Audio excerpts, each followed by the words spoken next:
Your self-belief is your most valuable asset. The best of the best in life believe in themselves. And guess what? Believing in yourself makes other people believe in you as well. So how can you build your self-belief? Here are 3 ways. Firstly, use great self-talk. Let me ask you, who do you talk to most each day? Yourself.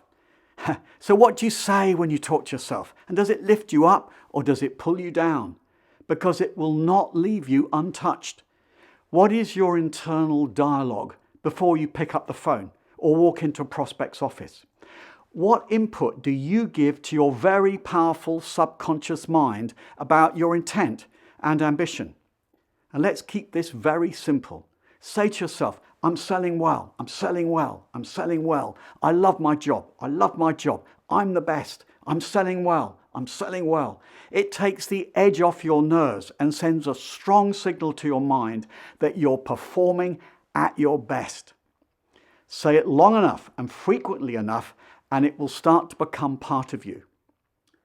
Contrast that with a person who goes into a sales call and says, I'm going through a bad patch. I'm going through a bad patch. Nobody has any money. I'm going through a bad patch. You say something enough times, what happens? You believe it. But we can choose what we say to ourselves. Losers say negative things. Winners deliberately make an effort to say positive things. But again, let's understand each other. It is natural and it's easier to say negative things. It takes determination to say positive things to ourselves. So use great self-talk. You may be thinking, Robin, I've tried this stuff. I've tried getting up in the morning, looking in the mirror and saying, I feel great, I feel great. But a little voice in the back of my head says, no, you don't, you lying hound. You feel dreadful. If you just say it once or twice, it won't make any difference. It's got to become a habit. So do it repeatedly until it's a habit. And if you catch yourself talking negatively to yourself, say, stop, delete, and then replace it with positive self-talk. It makes a difference. So that's the first way to build self-belief. The second way of building self-belief is to replay past success. Whatever we think about grows stronger. Let me ask you, in your experience, when is the very best time to make a sale? Just after you've made one, isn't that right? You're on a roll. You can't wait to get out there and do it again. So before every sales presentation or important phone call, what should you do? Think of the last time you sold well. Replay it over and over. Have a virtual video in your imagination, and before every sales call, be it on the phone, face-to-face, or on your feet, replay the last time you did it well. If we think of all the times in the past where we felt confident, then we will feel more confident now, and that will carry over to a forthcoming challenge. On the other hand, if we think of all the times in the past where we lacked confidence, then we will lack confidence now, and that too will carry over to a forthcoming challenge. Winners replay what went right. Losers replay over and over what went wrong. Of course, we must learn from what went wrong, but relive past success. Borrow confidence from the past. Replay highlights, not lowlights, from your experience. The third way to build self-belief is to pre-play or forward play future success.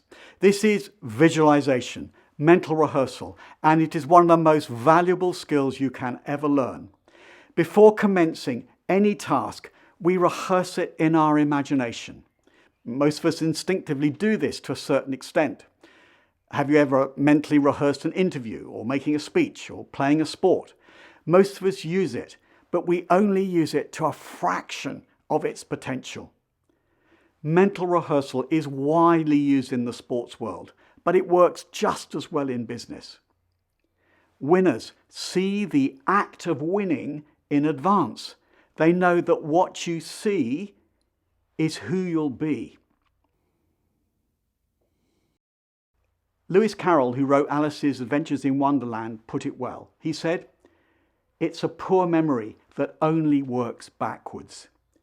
We can use the exact same biology we use for past memories to lay down what's called future memories. Whatever it is you want to achieve, there are 3 words. Keep these 3 words in mind. See it first. If you've got an important sales call tomorrow, in your imagination, be 1 minute after its successful completion. You were amazing. You were at your best. See it first and then lock onto that picture. Hang on to that picture. It is especially powerful to use this exercise just before dropping off to sleep at night and first thing on waking in the morning. See it first. The mind completes the picture. Do jot that phrase down. I've got 3 kids and I've been involved with peak performance training almost my entire career. And if I was allowed to teach my kids just one concept from all that work, it would be that phrase. The mind completes the picture. Whatever picture we put into our mind moves towards. I'm a huge fan of Tina Turner. A few years ago, she played the O2 Arena when she was 70 years old. 18,000 people. She's on stage belting it out. She's 70. I know some 70-year-olds who are falling apart.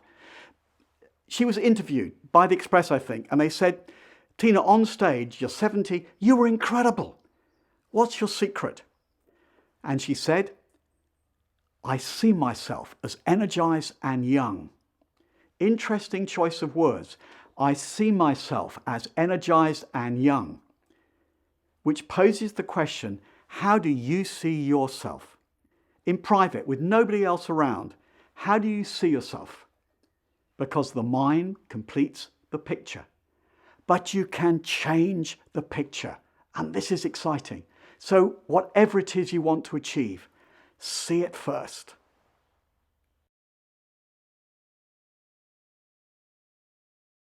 When I was a young salesperson in my 20s, Ben Feldman was unquestionably one of the top salespeople on the planet. He was a financial services salesperson. He sold insurance. During his career, he personally sold $1.8 billion of insurance. He personally outsold the entire sales force of many of his competitors. So what was his secret? Well, he had many secrets, but one of them was he knew the importance of mental tuning, mental rehearsal. Before calling on a prospect, he would say to himself, "This client is desperately underinsured. Thank goodness I've called."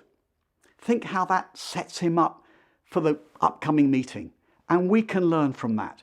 Whatever it is we sell, before contacting our prospect, let's see them as desperately in need of what we offer. Thank goodness I've called.